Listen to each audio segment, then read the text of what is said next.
Prime time में आपका फिर से स्वागत है। मैं हूं विकास शर्मा। आजम खान की जिद के आगे झुकते हुए समाजवादी पार्टी ने उनको दोबारा मेरठ का प्रभार सौंप दिया है, लेकिन रामपुर के नवाब ने अपनी नाराजगी तो जाहिर कर दी।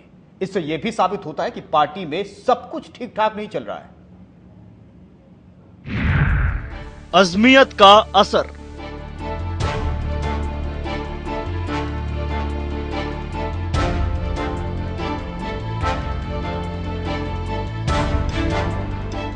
अज़मियत के आगे सरकार को फिर झुकना पड़ा।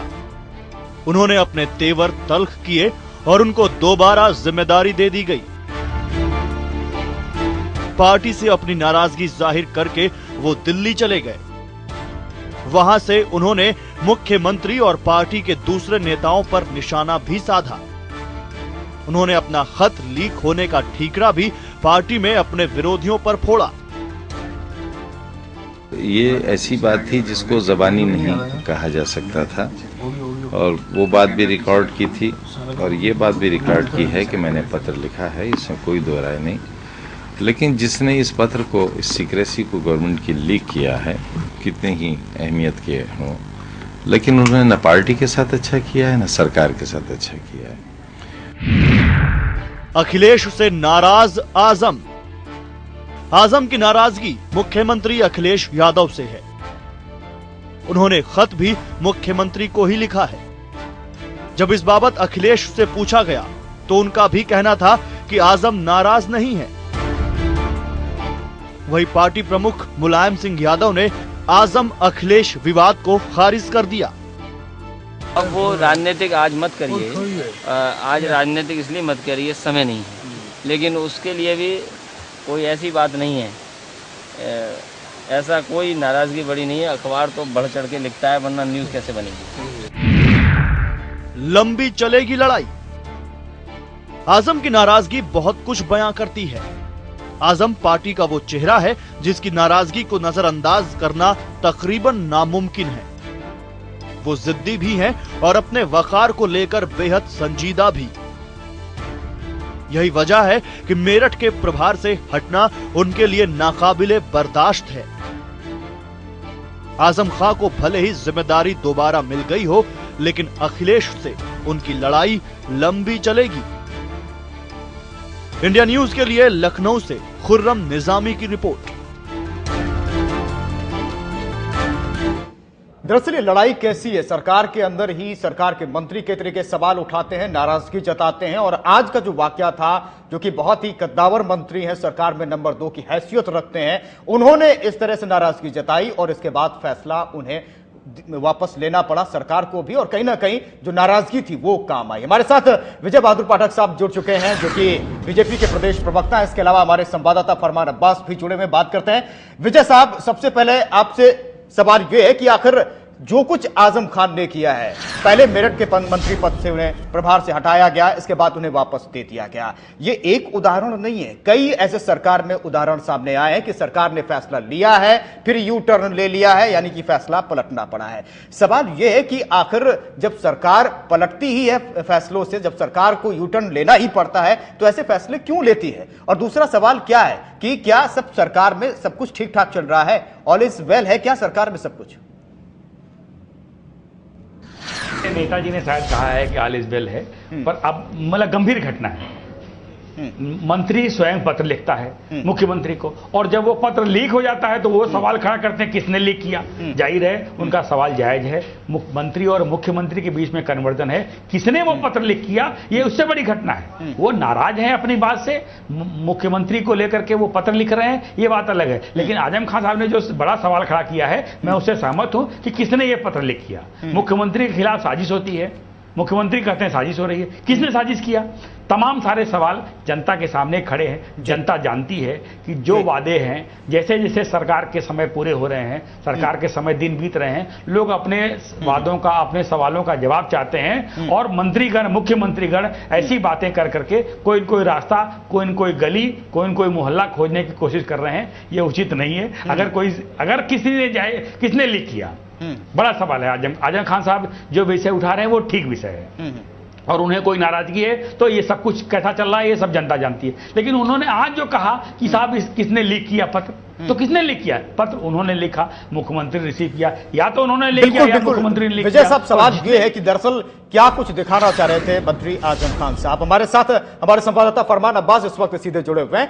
फरमान, जो कुछ आज का घटनाक्रम था, तमाम तरह की प्रतिक्रियाएं मिली हैं, लेकिन सवाल ये उठता है कि आखिर इस घटनाक्रम के बाद जीत किसकी हुई है? आजम खान की हुई है या फिर सरकार की या मुख्यमंत्री अखिलेश यादव की, या फिर जो आजम खान साहब है वो दिखाना क्या चाह रहे हैं?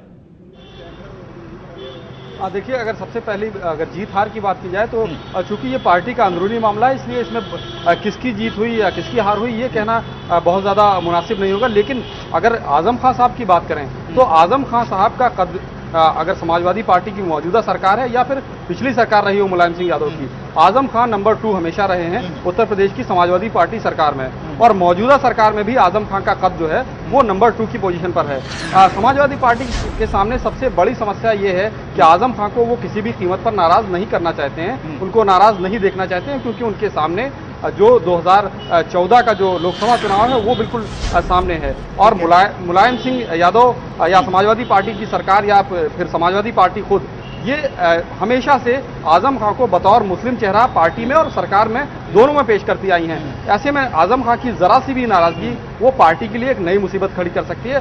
शायद यही वजह रही कि आजम खान ने पत्र लिखा, जब उनको मेरठ का जो प्रभार है उनसे जब हटाया गया तो उन्होंने पत्र लिखा, और पत्र लिखकर जब नाराजगी जाहिर की तो एक बार फिर जैसे कि अखिलेश सरकार ने पुराने फैसले वापस लिए हैं, उसी तरह से इस फैसले को भी उन्होंने वापस लिया और आजम खान को वापस प्रभार दिया। तो सीधे तौर पर यह कहा जा सकता है। फरमान, सवाल ये है कि जिस तरह से सरकार ने फैसले लिए, चाहे बिजली को लेकर के वो फैसला था या फिर विधायकों को 20 लाख की गाड़ी खरीदने को लेकर के फैसला था, ये सब वापस लिए, यू टर्न लेना पड़ा सरकार को। अब सवाल ये है कि क्या मंत्री भी सब जान गए हैं कि नहीं, युवा चेहरा है, उन्हें वापस लेना पड़ेगा और कहीं ना कहीं वो नाराजगी दिखाएंगे, उनकी बात मानी जाएगी? सवाल ये है कि आजम खान साहब एक कद्दावर मंत्री हैं, दूसरे लोगों में क्या संदेश जा रहा है इससे? देखिए, सबसे पहले बात तो मैं ये बताना चाहूंगा कि जो आजम खान का मिजाज है, अगर सियासी नजरिए से देखा जाए उत्तर प्रदेश के अंदर, तो आजम खान को तुनुक मिजाज कहा जाता है। वो अपनी बात पर कायम रहते हैं, जो चीज़ उनके समझ में आ जाती है उनका ये मिजाज रहा है। जब वो सरकार में रहे हैं, जो उन्होंने फैसला कर लिया है या जो बात उन्होंने कह दी है उसको वो मनवाने के लिए माने जाते रहे हैं। बीच में आजम खान साहब का हालांकि समाजवादी पार्टी से उनका किनारा हो गया था, लेकिन जब वापस हुए तो फिर से उनको वही वकार दिया गया और वही पोजीशन उनको दी गई जो कभी मुलायम सिंह की सरकार में हुआ करती थी। फिर से जब अखिलेश यादव की सरकार बनी तो आजम खान का वही कद एक तरह से कहा जाए कि फिर से देखने को मिला। ऐसे में ये बात जरूर है कि जिस तरह से पुराने फैसले अखिलेश यादव की सरकार ने वापस लिए, चाहे वो बिजली के मुद्दे पर फैसला वापस लिया हो या फिर विधायकों की विधायक निधि से गाड़ी के मुद्दे पर, इन दोनों फैसलों के वापस लेने के बाद ये कहीं ना कहीं आम लोगों में ये जरूर एक संदेश गया है कि अखिलेश सरकार जो फैसले जो लेती है वो कहीं ना कहीं बदल रही है। आजम खान के मुद्दे पर भी, चाहे जब उनको मेरठ के प्रभारी पद से हटाया गया, उसके बाद जब चिट्ठी लिखी तो 24 घंटे बीतते वो फैसला फिर से वापस लेना पड़ा। तो कहीं ना कहीं सवाल यही है फरमान, सवाल यही है कि गुरुमंत्र देता कौन है? ऐसे गुरुमंत्र देता है कि जल्दबाजी में क्या फैसले हो जाते हैं, कोई विचार नहीं होता, कोई विमर्श नहीं होता, किसी से बातचीत नहीं होती है और इसके बाद फैसले वापस लेने पड़ते हैं, और यही आजम खान की नाराजगी के बाद हुआ है। बिल्कुल सही आप कह रहे हैं कि जिस तरह से जो फैसले लिए गए और उसके बाद 24 घंटे या कुछ घंटों में कुछ फैसले वापस लिए गए, तो कहीं ना कहीं ये जो मैसेज गया है पब्लिक के बीच में और जो पॉलिटिशियंस के बीच में मैसेज गया है कि सरकार जो अपने फैसले हैं वो उस पर स्टैंड नहीं कर पा रही है। दूसरी बात ये कि इनको अखिलेश यादव का जो मंत्रिमंडल है या जो अखिलेश यादव की सरकार जो फैसले ले रही है, इन फैसले में राय कौन देता है और कौन इनका जो एडवाइजर है वो कौन है, कि आखिर ऐसी एडवाइस दे रहा है, ऐसी सलाह दे रहा है कि जो फैसले लिए जा रहे हैं वो उनको बहुत जल्दी बदलने पड़ रहे हैं और उन पर यू टर्न लेना पड़ रहा है। तो ये तमाम ऐसे फैसले हैं जिनको जो फैसले वापस लिए अखिलेश सरकार ने, तो सबसे बड़ा सवाल ये पैदा हो रहा है कि आखिर इनको ये फैसले लेने के लिए सलाह कौन दे रहा है, जिसके वजह से इनको फजीयत झेलना पड़ रही है और उनको अपने फैसले को बदलना पड़ रहा है। जी, लेकिन फरमान, एक सवाल और उठता है कि जैसे ही मेरठ मंत्री पद का प्रभार इनसे दिया गया, तब इतनी छटपटाहट क्यों दिखाई आजम खान साहब से? जल्दबाजी में दूसरे जिले का भी प्रभार दिया गया था, वो भी वहां कर सकते थे, बातचीत का एक रास्ता हो सकता था, फटाफट चिट्ठी लिख दी गई, नाराजगी जता दी गई। ये छटपटाहट ठीक नहीं है सरकार के लिए। देखिए, जैसा कि मैंने पहले भी कहा कि आजम खां का मिजाज जो उत्तर प्रदेश की सियासत में है वो बहुत ही आम जो नेता हैं उनसे थोड़ा जुदा है, क्योंकि आजम खां किसी भी चीज़ को, किसी भी छोटी सी छोटी चीज़ को या बड़ी से बड़ी चीज़ को या इग्नोर कर देते हैं या छोटी सी छोटी चीज़ को वो अपनी प्रतिष्ठा का सवाल बना लेते हैं। तो मेरठ के मामले में भी मैं समझता हूँ कि इसी तरह से हुआ कि जब मेरठ का प्रभार उनके पास से हटाया गया तो उन्होंने आनन फानन अखिलेश यादव को चिट्ठी लिखकर अपनी नाराजगी जता दी और ये भी कह दिया कि अगर वो इस लायक नहीं है तो उनसे और भी जो दूसरे बिल्कुल, और यही नाराजगी क्या सरकार को मुश्किल में लाती है? क्या इस तरह के संदेश देकर के दूसरी मुश्किलें खड़ी होती हैं? फरमान अब्बास लगातार हमारे साथ आप बने हुए हैं, विजय बहादुर पाठक साहब भी लगातार हमारे साथ बने हुए हैं। यहां रुक रहे हैं छोटे से ब्रेक, लेकिन ब्रेक के बाद जब वापस आएंगे कि दरअसल ये सिर्फ जुबान कड़वी है, ये कड़वाहट है या फिर कुछ और है जो अंदर खाने नाराजगी चल रही, ब्रेक के बाद बात करेंगे।